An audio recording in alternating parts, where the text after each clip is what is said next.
1/2 ये लाना है। ये क्वेश्चन नंबर 22 है जी। 22 है सेक्शन बी का। तो हम लोगों को ये दो चीजें दे रखी थी और हमें OA और OC चाहिए था। OA OC इस वाले और इस वाले में ये दिख रहा है, ये और ये दिख रहा है, सबको क्लियर है? तभी तो कह रही हूँ मैं। और ये वाला और ये वाला हमने देखा, हम ये वाले ट्रायंगल और ये वाले ट्रायंगल को सिमिलर कर देते हैं। एक ट्रायंगल है इन ट्रायंगल का नाम है AOP और दूसरा ट्रायंगल है वो AOP लिया, दूसरा COQ। इसमें हमें दिख रहा है एक angle vertically opposite angle AOP equals to angle COQ vertically opposite angle, और दूसरा हमें Z बनता हुआ दिख रहा है यहाँ पे। ये वाला एंगल बराबर है इस वाले एंगल के। इस वाले एंगल का नाम है QCO और इस वाले एंगल का नाम है OAP। ये दोनों ऑल्टरनेट इंटीरियर एंगल, दोनों क्या हो गए? सिमिलर हो गए। ट्रायंगल COQ ये होने के बाद अब हम क्या लेंगे? AO, इसका AO लिया, उसका OC लिया, ये CO लो। दूसरे वाला इसका AP लिया, उसका QC लिया। और हमने हमारे पास यहाँ दे रखा था, इन रेशियो से हमें क्लियर दिख रहा था कि हमें चाहिए यहाँ से AP कितना है यहाँ पे 2 और QC हमारे पास कितना है 1। QC की वैल्यू 1। AO अपॉन में OC दिख रहा है। हमने इनके रेशियोज लिए तो यहाँ पे दिख रहा है। यहाँ पे ये होने के बाद हमें क्या चाहिए?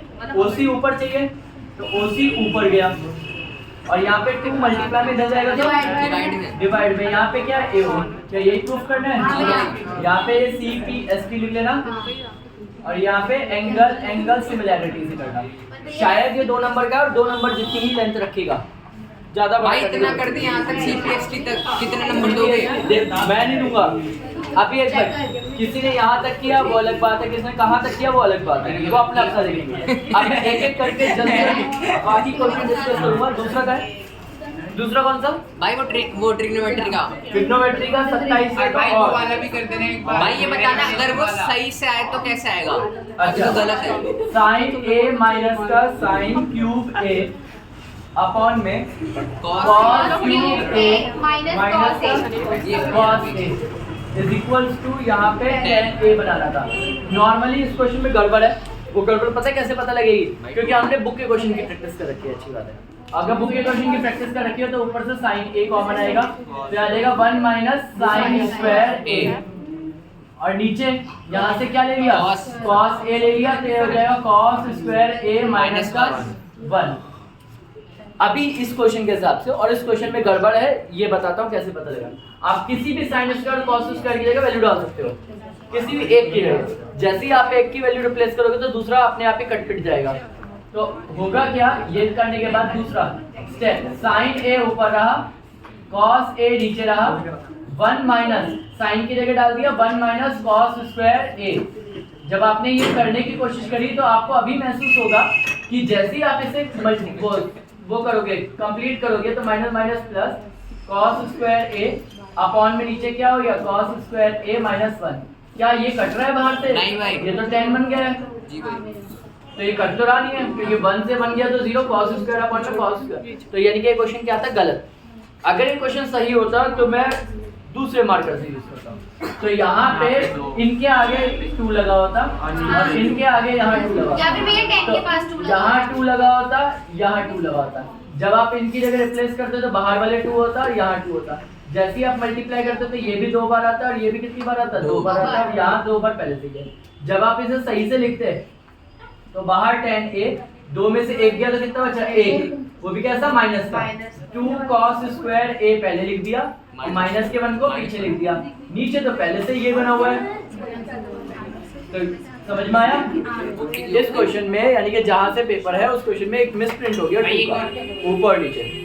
अगला वाला नंबर भाई वो वाला है एलिमिनेशन वाला जो था, एलिमिनेशन वाला यानी कि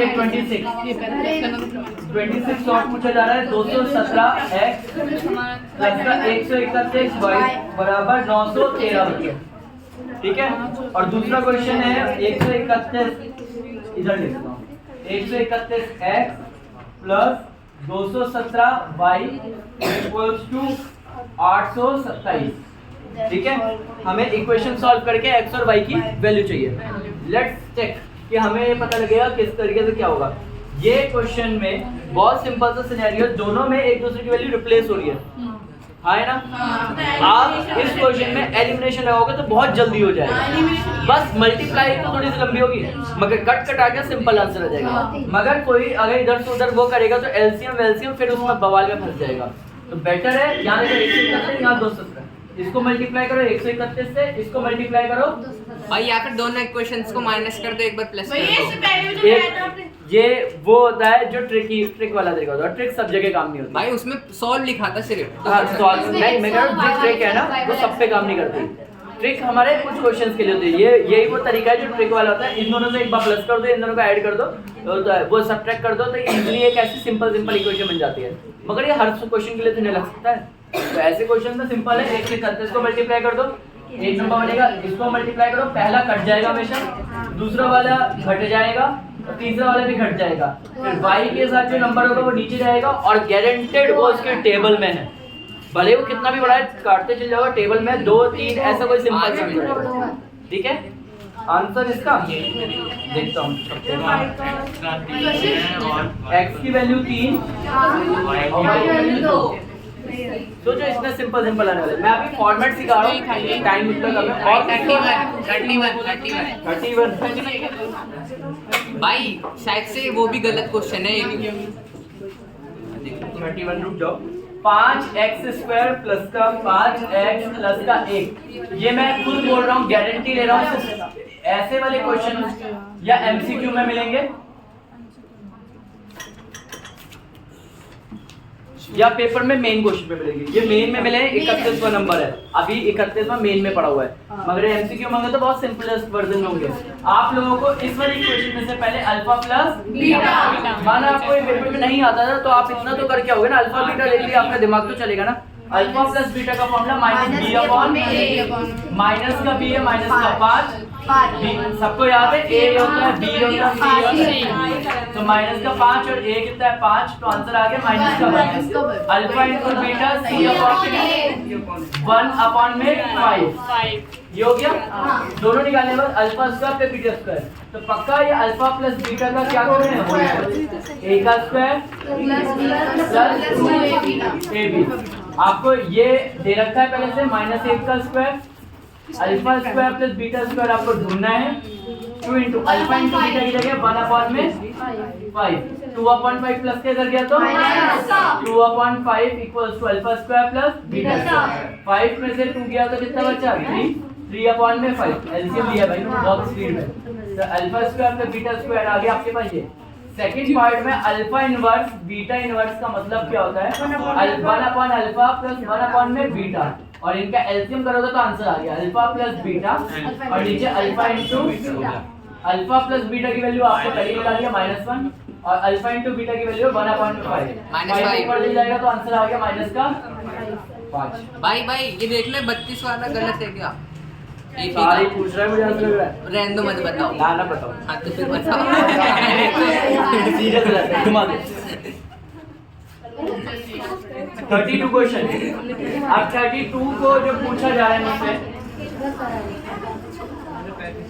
find the ratio of 11th and 17th term 11th and 17th term is 3/4। A11 का फॉर्मूला क्या होता है, a plus 10d a plus 16d बराबर 3/4। क्रॉस करा तो 4a plus 40d बराबर 3a plus 48d। सबको एक तरफ ले आए तो यहाँ पे a, यहाँ पे इधर गया तो माइनस का 8d बराबर 0। इक्वेशन नंबर 1 अभी यही रखिएगा।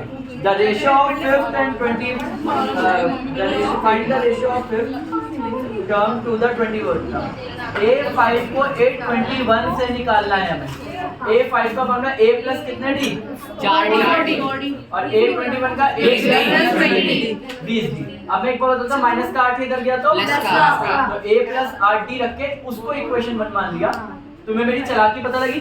मैंने पहले माना किसी और को था, मैंने जब नीचे क्वेश्चन किया तो मुझे महसूस हुआ कि सेकंड इक्वेशन बनने वाली नहीं है, सेकंड पक्का पहली इक्वेशन की वैल्यू डलेगी यहाँ पे। तो a की वैल्यू क्या है 8d, ए की जगह 8d प्लस 4d, ए की जगह 8d प्लस 20d, कितने डी हो गया ये 12d, और ये कितने डी हो गया 28d। मुझे नहीं पता कट रहा नहीं कट रहा, मुझे नहीं पता कट रहा नहीं कट रहा, 4 3 जा 4 7 जा, तो आंसर आ गया। अच्छा और 3 बाय में चले, अब जो पूछे वो तो निकाल ही लोगे। आगे भाई इतना ही। ऑल डन, और कोई नहीं है? सबको ऐसा लगा कि हो रहे थे, या तो तुम्हें आता है या तो तुम्हें नहीं आता। काट दो।